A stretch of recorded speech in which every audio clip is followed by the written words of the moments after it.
Bagi organisasi sendiri ya pasti ya kembali lagi ke finansial Iya, kan ya. iya. Kita banyak ngadain acara besar. Oke. Itu kan butuh dana, Mas. Iya. Itu nanti kan pertanyaan publiknya dari mana? Baik, assalamualaikum warahmatullahi wabarakatuh. Selamat malam sahabat-sahabat dan pemirsa, baik kader Ansor maupun masyarakat umum ya. Dan hari ini seperti biasa kita bertemu lagi ngobrolin sesuatu yang perlu kita obrolin, perlu kita sampaikan ke masyarakat. Apa sih sebenarnya kegiatan-kegiatan Ansor, utamanya kayak di bidang ekonomi. Dan hari ini kita sudah kedatangan salah satu sahabat. Saya nggak tahu beliau ini direktur utama atau direktur hikmah. Karena kalau di Ansor ini apa-apa hikmah, di NU ini apa-apa hikmah. Selamat datang Mas Awi. Selamat datang Mas Mehmet. Ya, Mas Awi ini asli Jawa tapi tinggal di Lampung. Betul.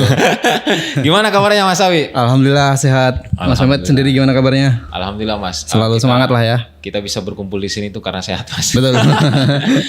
Oke. Siap.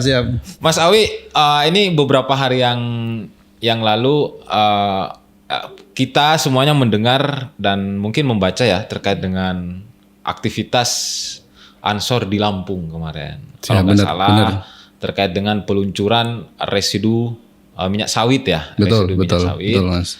Jadi kemarin melalui PT Erindo, Buma Badan Usaha milik Ansor itu melaunching, itu berapa banyak Mas? 1.000 ton ya? 10.000 ya? Sebenarnya 10.000 ton minyak residu sawit. Minyak residu sawit.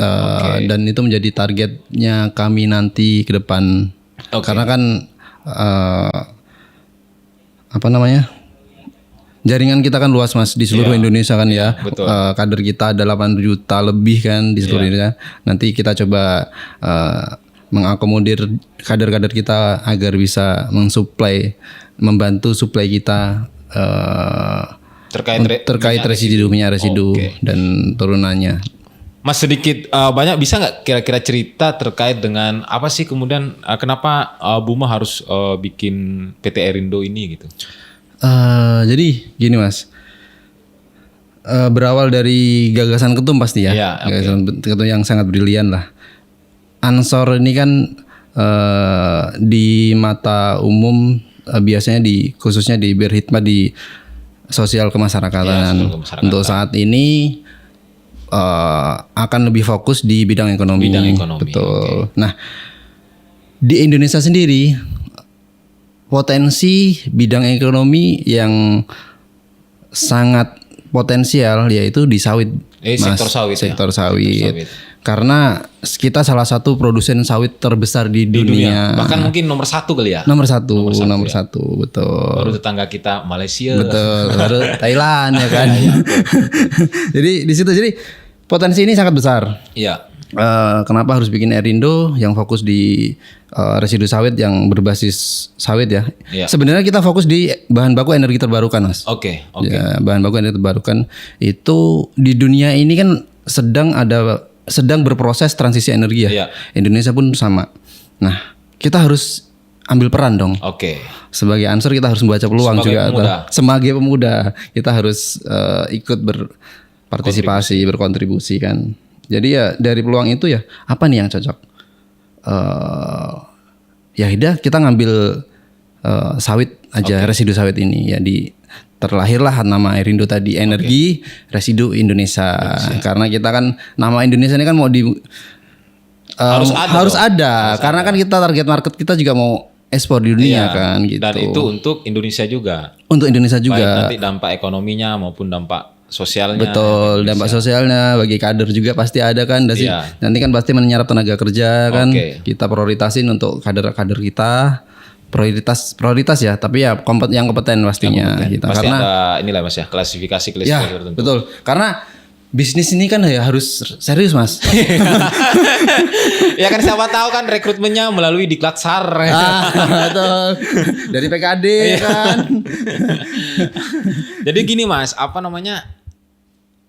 ini kan nggak main-main ya bicara terkait dengan minyak residu sawit ini. Artinya butuh orang yang sangat kompeten seperti yang Mas Awi tadi bilang. Nah, pertanyaan saya ini ke Mas Awi. Mas Awi ini sebagai kader Ansor, kan tadi sudah juga dibilang kalau Ansor ini dikenalnya ya sosial kemasyarakatan, keagamaan dan sebagainya. Emang Mas Awi ini sudah lama menekuni sawit ini atau gimana nih? Kebetulan saya udah lama Mas. Saya kenal sawit itu 2010. Kenal sawit 2010. Okay. Dulu awalnya di perusahaan minyak jelantah. Minyak jelantah itu dulu masih dipergunakan untuk bahan ternak. Bahan baku pakan ternak pelet.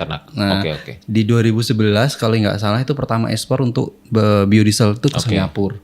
Semakin kesini setelah jelantah ditemukanlah bahwa CPO minyak sawit itu bisa untuk bahan baku biodiesel energi terbarukan ini. Nah, kenapa sawit jadinya mahal kan?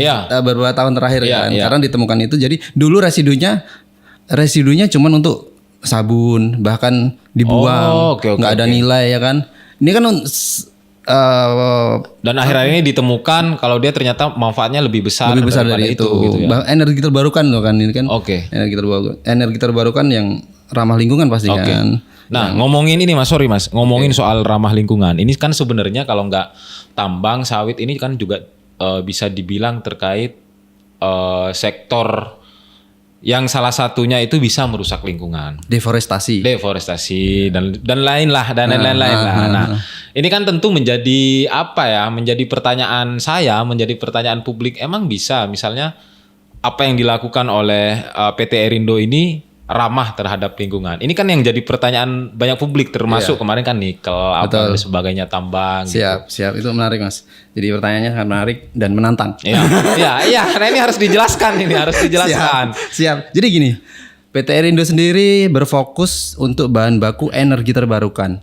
Automatically pasti menciptakan bahan baku yang ramah lingkungan untuk menekan gas emisi dunia. Ya, dari dulunya limbah yang terbuang bahkan kadang ngalir di sungai, berpotensi ngalir di sungai karena nggak ada harga. Sekarang bisa ada nilai ekonomisnya sangat tinggi. Itu kan salah satu upaya kita untuk mengurangi dampak lingkungan. Di situ. Berarti memang residu minyak sawit itu memang diciptakan atau kemudian diolah untuk mengurangi dampak lingkungan itu? Salah satunya. Jadi sebenarnya energi terbarukan biodiesel ya, kita bicara biodiesel, energi terbarukan kan banyak. Ini kita fokus di biodiesel, sektor biodiesel. Sebenarnya biodiesel itu bahan bakunya bisa minyak sayur baru, bisa minyak sawit mentah CPO. Tapi apabila pemerintah dan dunia ini menggunakan itu, kan pasti berbenturan dengan pangan, Mas. Jika berbenturan dengan pangan, akhirnya ya masyarakat yang berdampak dong. Minyak goreng jadi mahal. Benar ya? Bener. Makanya diputuskan bahan bakunya dari residu. Residu itu sebenarnya limbah sebenarnya. Tapi ya karena pemanfaatnya bukan untuk hal yang negatif, jadi ya kita pakai bahasa residu. Pakai bahasa residu. Jadi ya sangat membantu lingkungan untuk menekan kerusakan lah. Mas. Karena memang seperti yang saya sampaikan tadi bahwa kemudian setiap kegiatan yang tanda kutip bersentuhan dengan nikel, dengan batu bara dan kemudian sawit, itu kan pasti yang muncul di benak publik, wah ini pasti ngerusak lingkungan banget nih. Makanya ini harus apalagi Ansor ngadain bikin PT Erindo ini jangan-jangan menjadi penyumbang, jadi organisasi penyumbang kerusakan lingkungan lagi kan. Ya, itu harus kita tepis. Makanya harus kita tepis dari penjelasan ini. Dan bahwa Ansor nggak ikut lah di sektor di wilayah untuk ngerusak lingkungan tuh enggak. Kita membantu. Kita malah fokus membantu gas emisi dunia. Jadi bukan emisi dunia ya. Dunia mah. Kita udah Ansor go internasional. Ya kan? Harus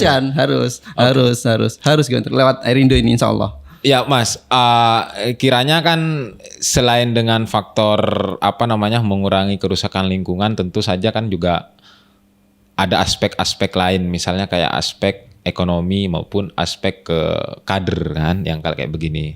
Nanti kita baru ngomongin soal aspek apa sih sebenarnya PT Erindo ini untuk negara kan kira-kira begitu. Siap. Nah, Mas, sampean tadi juga sudah nyebut bahwa Ansor ini ada 8 juta kader gitu. Betul. Ada 8 juta kader. Nah, bagaimana sebenarnya hubungan antara PT Erindo ini dengan 8 juta kader itu, Mas? Kalau hubungannya karena ini Mas, sorry Mas, saya ilustrasikan ya. Iya. Kalau misalnya saya upload nih kegiatan Buma misalnya kemarin. Kegiatan Buma misalnya yang kerjasama dengan yang BSI misalnya terkait dengan Sorban Apps itu banyak yang nanya Mas, kader-kader. Ini gimana ini implementasinya ke bawah gimana, ke ranting gimana? Kayak gitu.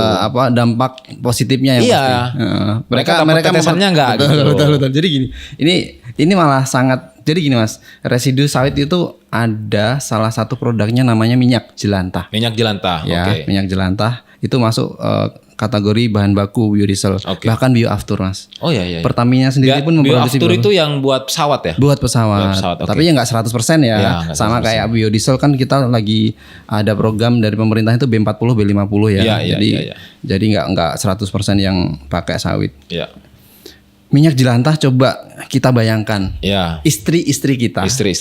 Atau kita kolaborasi dengan Fatayat. Iya. Jelantah rumah tangga itu potensinya sangat besar. Iya. Gen milenial ya kita. Iya. Ya kalau kita milenial Mas. Milenial ya. Istri-istri kita pasti 2 kali penggorengan, 3 kali penggorengan itu kan udah dibuang ya. Iya. Udah dibuang. Daripada dibuang, mendingan kita kumpulkan, kita sosialisasikan nanti untuk program kader ya. Jadi bener-bener sampai ranting tuh Mas. Iya. Dikumpulin sebulan sekali. Fatayat itu kan bikin pengajian tuh. Betul. Kita bikin program aja pengumpulan minyak jelantah. Dan itu sebenarnya bukan Fatayat doang, bukan Fatayat doang. Iya, bisa pondok pesantren apalagi Mas. Pondok pesantren terus. Sebenarnya yang ini udah dilakukan lama oleh pemerintah sendiri, pemerintah daerah ya. Ada namanya bank sampah. Bank sampah itu dalamnya ada bank jelantah. Itu sudah terkoordinir. Nah, apa salahnya lebih baik yang kita juga ikut mengumpulkan dari minyak jelantah itu ya. Nanti Fatayat yang ngumpulin, Ansor yang jualin. Artinya kan sebenarnya ini cuma cuma butuh kehendak dari orang NU sendiri dalam konteks ini Ansor untuk menggerakkan simpul-simpul yang sebenarnya sudah ada di kita gitu. Betul. Jadi gimana caranya kita bahasanya apa ya? Doktrin lah. Doktrin ke istri-istri kita, ke Fatayat. Daripada kamu buang ke wastafel, penyumbatan, perusakan lingkungan, lebih baik dikumpulkan, itu ada nilai ekonomisnya. Iya, betul. Bisa untuk kas Fatayat sendiri atau kehidupan PAC organisasi sendiri. Iya, kehidupan organisasi itu kan bisa Mas. Berarti yang aku tangkap dari Mas Awi ini sebenarnya nanti PT Erindo ini akan kemudian berkoordinasi dengan PC. Betul. PAC. Ansor, PAC seluruh Indonesia untuk melakukan gerakan ini. Betul, bahkan Fatayat juga Muslimat juga. Artinya ini sektor Banom lah ya. Ya, sektor Banom. Karena kan lintas Banor. Mas Mehmet tadi kan mempertanyakan apa dampak positif. Iya, betul. PT Erindo ini dampak positifnya apa untuk bagi kader kah? Iya. Ya salah satunya ini. Sebenarnya masih banyak. Kalau waktu masih cukup ayo kita bahas. Kayaknya ini nggak apa-apa agak panjang Mas, karena ini yang dibutuhkan kader ini informasi kayak begini. Siap. Termasuk juga kalau itu kan sebenarnya sebagai penyedia penyedia produk ya nggak sih Mas? Betul. Buat dijadiin sebagai bahan baku misalnya biodiesel atau apa dan sebagainya. Ada nggak Mas kira-kira misalnya PT Erindo misalnya nih nggak punya cabang di Sulawesi misalnya atau di Kalimantan misalnya, tapi potensi residu sawitnya di sana banyak atau apa dan sebagainya. Nah gimana itu Mas prosesnya Mas? Itu sangat bisa Mas. Bahkan belum lama kemarin saya dapat telepon dari salah satu sahabat kita dari Sorong Papua Barat. Papua Barat ya. Lupa saya namanya. Iya, oke. Beliau bilang di sini tuh banyak pabrik sawit. Oke. Ya kan. Nah kemarin tuh mereka mau jual masih bingung. Sebelumnya sih udah ada yang beli. Sebenarnya udah ada yang beli. Saya pun tahu jualnya kemana, ke temen juga. Nah tapi kan ini menjadi peluang mereka nih Mas. Iya. Karena di seluruh wilayah Indonesia hampir bukan seluruh ya, hampir seluruh wilayah Indonesia tuh ada pelaku usaha pabrik sawit. Pabrik sawit kita fokusnya. Karena setiap pabrik sawit pasti ada residunya, walaupun kecil. Walaupun kecil persentasinya, tapi bila dikumpulkan yang pasti ada pasti ada. Selain itu ya BUMN kan punya PTPN. Itu bakalan insya Allah ya kita kerjasama dengan mereka untuk bantu kita supply kan. Intinya gitu. Kalau untuk dampak positif untuk para kader PAC, PC ya dari situ tadi. Di mana daerah yang ada pabrik sawitnya, mereka bisa ikut berkontribusi ya kan. Audiensi dulu lah, masuk dulu, negosiasi dulu harganya. Kalau nanti ya konsultasi aja, kita komunikasi sama Erindo, nanti kita bentuk tim untuk yang wilayah-wilayah gitu kan. Jadi kita ajarin, kita kasih tahu produk apa yang bisa kita beli, harganya berapa, speknya seperti apa, spesifikasi ya. Karena tetap ada spesifikasi mas, standarnya internasional, standarnya betul. Pasti ada spesifikasi. Karena kita buat bahan baku biodiesel kan, nggak asal-asalan. Ya di situ nanti kami buat program insya Allah ya, mengakomodir para kader tingkat PC, PAC, PW itu. Ayo siapa yang mau? Ini loh ada peluang. Iya benar. Ayo gitu. Nggak mungkin kita Erindo sendiri yang sampai ke Sulawesi. Itu kan butuh orang di sana. Ya udah, gali informasi, coba negosiasi. Kita gimana caranya dapat residunya dengan mediasi atau apapun lah ya. Dan tentu itu ya misalnya. Ya kayaknya ini aku perlu ngubungin Mas Awi deh biar gampang aku komunikasi sama. Boleh, sangat boleh. Nanti apabila kalau seandainya saya udah ada tim, pasti ke tim ya. Iya. Pasti ada, saya bentuk tim untuk itu. Tapi untuk saat ini langsung ke saya aja nggak apa-apa. Langsung ke saya. Itu sahabat-sahabat ya. Jadi nanti dicatat nih Mas Awi. Kalau misalnya mau tahu nomornya nanti di komen aja di YouTube kita. Boleh, saya sebutin pun boleh. Karena ini menarik Mas. Kalau misalnya dibilang sama Mas Awi tadi itu istri kita yang sering menggunakan minyak tadi ya. Minyak jelantah. Kan sebenarnya barangnya sudah ada di dekat kita. Betul. Tinggal kita ini mau nggak kayak seperti ngumpulinnya. Nah, kayak gitu. Mau nggak itu yang agak susah biasanya Mas. Harus gitu konsisten kan. Harus konsisten kan. Betul. Tapi saya udah istri saya sendiri udah ngumpulin Mas. Dan teman-teman pemain rata-rata udah ngumpulin. Ya entah dan nggak istri saya dong.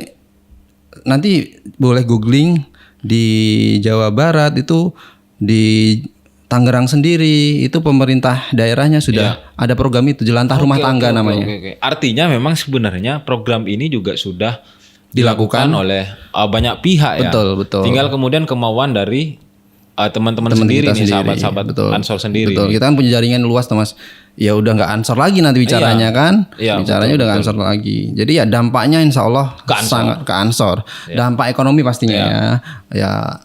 Bagi organisasi sendiri ya pasti ya kembali lagi ke finansial kan ya. Kita banyak ngadain acara besar. Itu kan butuh dana Mas. Itu nanti kan pertanyaan publiknya dari mana? Dari mana nih? Gitu. Kalau ada PT Rindu sekarang, wah ini dari minyak jelantah Bos. Itu yang gue maksud. Ngadain harlah, sponsornya minyak jelantah. Itu. Oke Mas, selanjutnya Mas, tadi sampean kan juga nyinggung terkait dengan BUMN. B40, B50. Apa sih Mas sebenarnya konkretnya Mas? Jadi gini, pemerintah saat ini bahkan dari zamannya Jokowi ya. Zamannya Jokowi presiden sebelumnya sudah melakukan program B30, B35. Sekarang udah naik ganti presiden baru kita B40 ke B50. Apa itu B40, B30, B35 dan seterusnya. Jadi gini, B30 itu biodiesel 30%, 70%-nya dari solar. Yang dipakai pada ngisi-ngisi angkot, bukan angkot ya, Fortuner tuh Mas. Iya. Ya, mobil kayaknya sih Mas, karena aku belum pernah naik Fortuner. Ini ada situ. Sekarang pemerintah lagi fokus baru Januari kemarin dari B35 dinaikkan ke B40. Itu artinya itu kan membutuhkan biodiesel 40% ya? 40%. Maksudnya naik 5% dari 35 ke 40.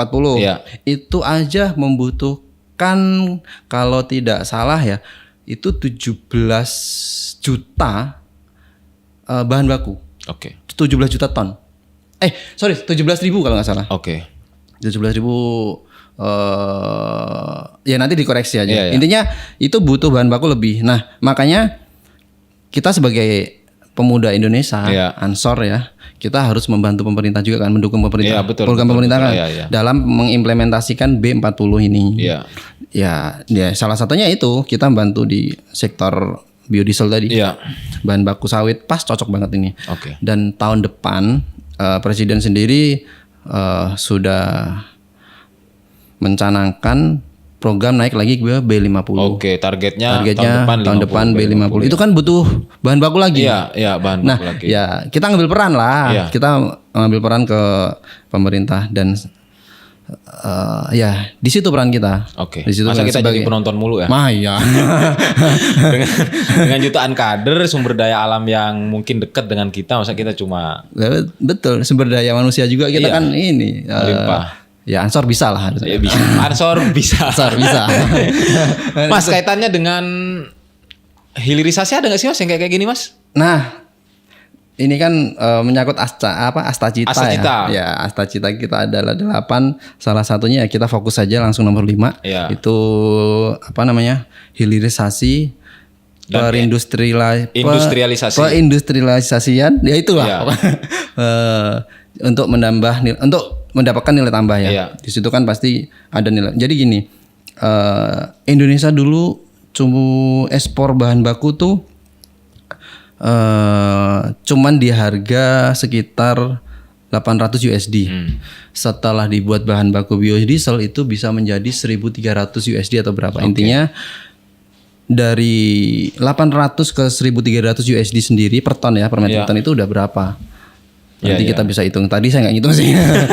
Ini nggak usah, itu biar penonton aja yang ngitung. Biar penasaran, biar ngitung ya kan. Oke. Terus ya kita sangat mendukung program pemerintah. Nanti kan hilirisasi ini fokusnya pemerintah kan hilirisasi sawit ini sudah banyak, bahkan pihak swasta udah mulai mengalihkan bisnisnya ke hilirisasi sawit ini. Tapi kan itu butuh infrastruktur Mas. Kan, dan itu agak lama, butuh investasi juga. Tapi pemerintah sepertinya serius dalam hilirisasi sawit ini. Nah, di situ kita harus ambil peran lagi. Dalam hal ini boleh sebut nama PT? Ya, boleh. Dalam hal ini kan kemarin baru dibentuknya Danantara ya. Danantara punya lagi namanya Agrinas yang lola suluh sawit ya kan, sawit-sawit yang terbengkalai, kebun yang terbengkalai, pabrik yang punya masalah dengan hukum dialihkan ke Agrinas Palma Nusantara. Nah, nanti kedepannya Agrinas itu fokus untuk bahan baku biodiesel, untuk bikin biodiesel. Yang dari residu itu. Yang dari residu pastinya. Nah, ya kita langsung kerjasama dengan mereka. Kita suplai ke mereka. Itu kan udah ikut peran ya. Karena PT Agrinas itu pasti membutuhkan mitra-mitra suplai ya. Suplai bahan baku. Dan PT Erindo siap untuk melakukan itu. Sangat siap. Apalagi begitu Pak Rosan ya. Izin. Nanti yang gedor sih bukan Erindo, gedor Buma. Yang gedor Buma.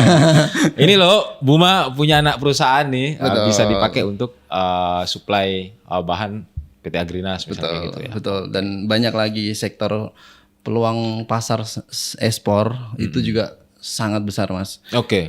Dari Korea, Cina, Eropa, apalagi Eropa, kita kan sudah baru aja kemarin menang ya di WTO, World Trade Organization, itu kan baru sidang masalah mereka nyerang deforestasi.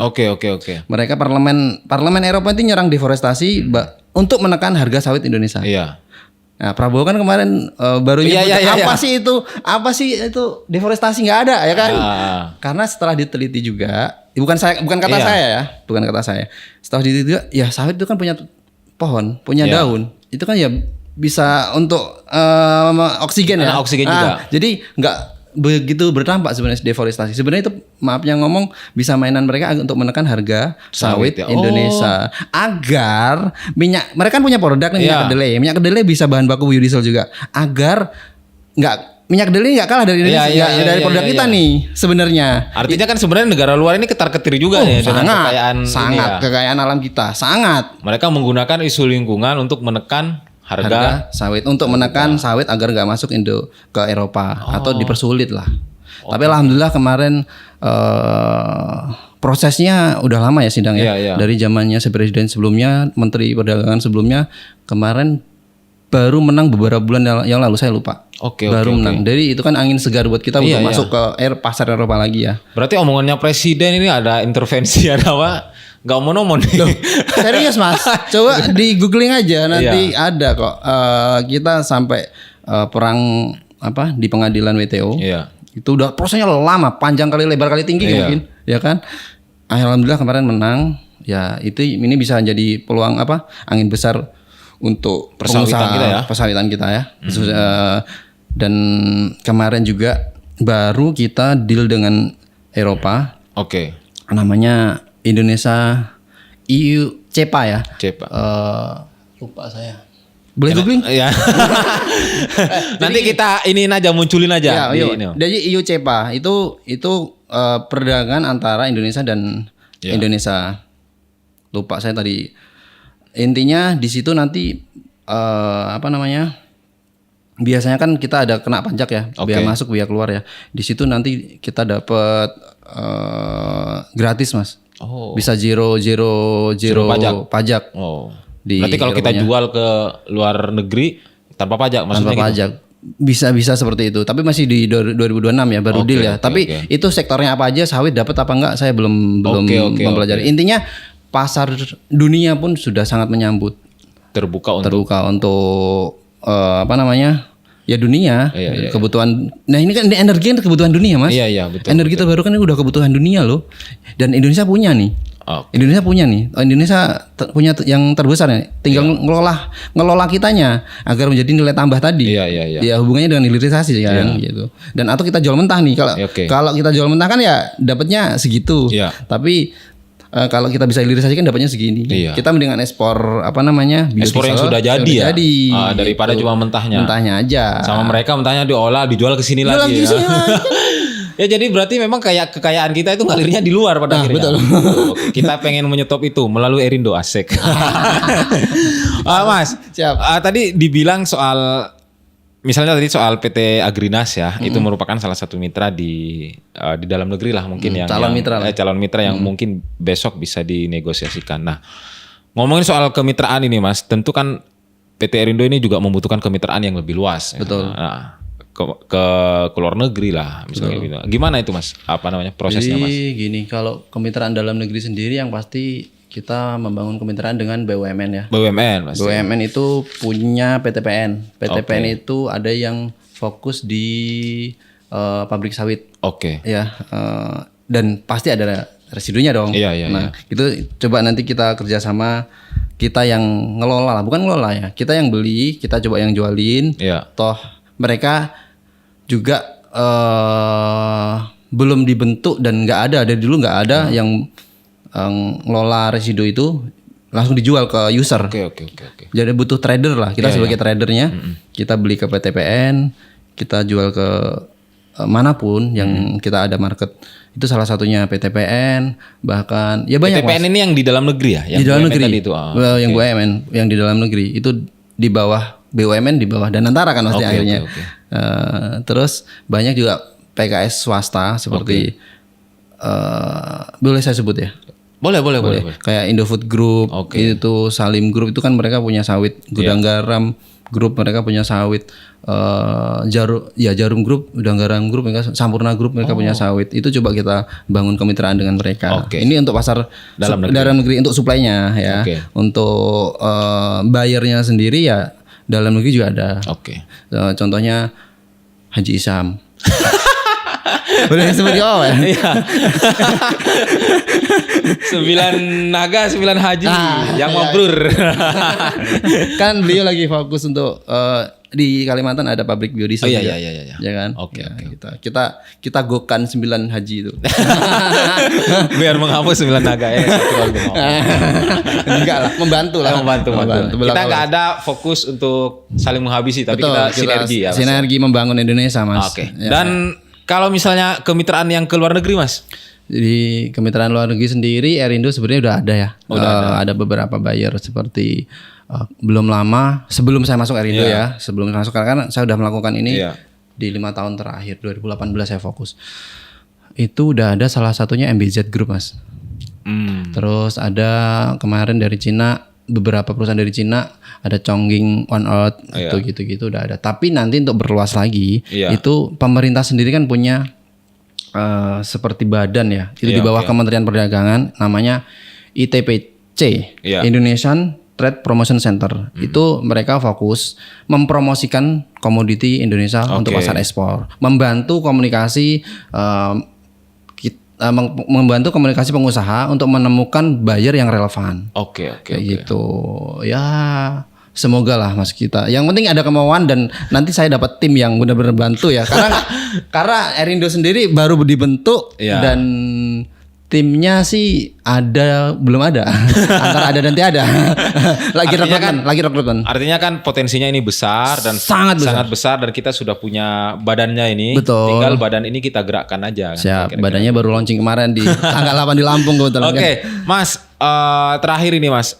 Aku agak lebih spesifik ke apa ya, kayak misalnya apa bahasanya, kayak pengembangan ekonomi NU lah. Kan kemarin kan juga ketum di Lampung itu bilang bahwa Lampung ini harus menjadi salah satu penggerak, salah satu motornya dari minimal Sumatera bagian selatan dan kemudian secara luas Sumatera secara keseluruhan kayak gitu. Betul. Nah, gimana PT Erindo ini memposisikan diri di situ, Mas?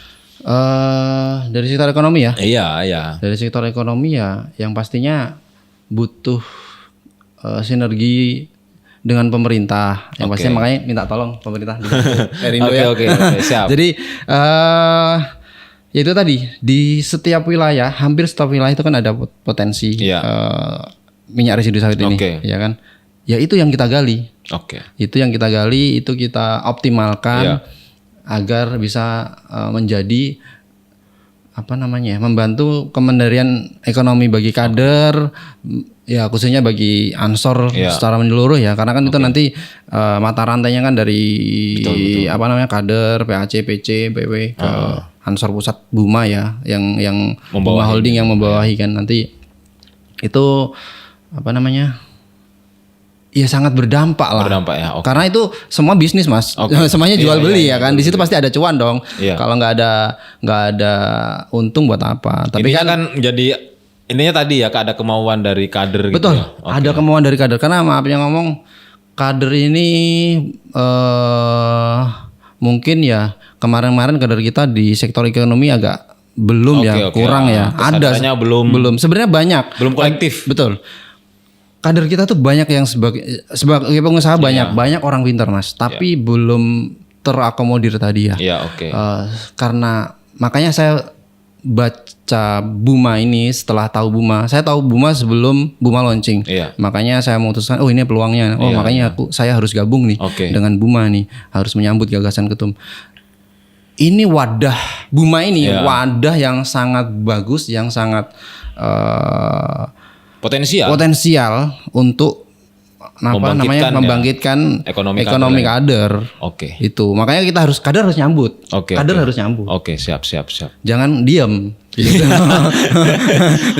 Jangan diam ngurusin politik mulu. Kita ya politik, tapi sektor ekonomi harus kita masukin juga. Harus kita perkuat juga gitu. Oke, sahabat-sahabat, intinya tadi di obrolannya Mas Awi sudah ada wadah ini terkait dengan residu minyak sawit. Tinggal sahabat-sahabat mau apa enggak terlibat dalam pembangunan ini, kira-kira begitu. Sebenarnya kan juga tidak hanya residu minyak sawit ya Mas, tapi visi besarnya adalah bagaimana energi terbarukan tadi itu. Betul. Visi besarnya energi terbarukan Mas. Mas Awi ada yang mau disampaikan yang terakhir kali untuk mungkin memperkenalkan Erindo dulu ya. Siap. Jadi siapa itu Erindo? Terus jadi Erindo itu nama panjangnya PT Energi Residu Sawit. PT Energi Residu Indonesia. Sorry. Itu baru launching kemarin tanggal 8 dan semua legalitas sedang diurus, sudah diurus, sudah diproses.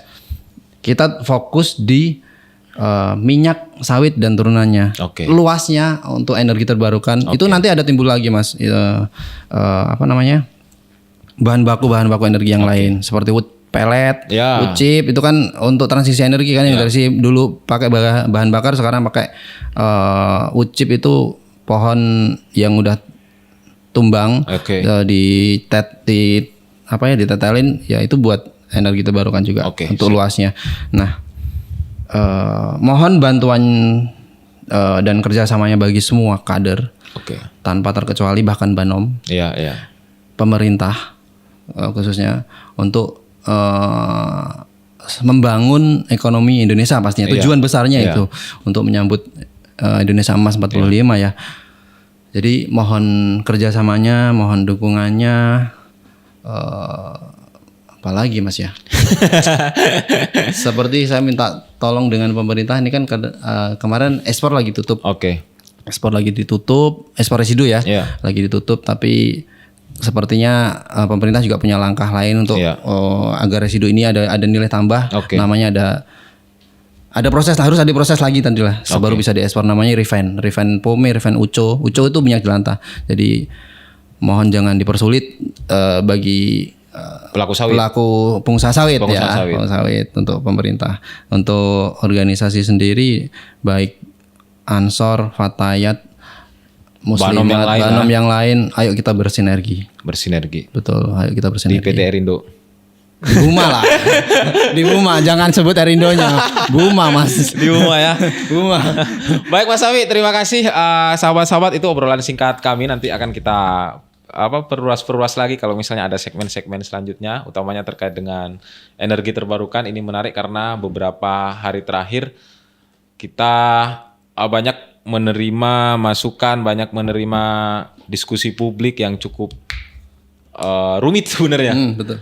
Karena berkaitan dengan pertama soal lingkungan dan selanjutnya. Dan di dalam obrolan tadi juga kita sudah bahas bagaimana ada pihak-pihak lain yang sebenarnya terlibat dalam konteks ini.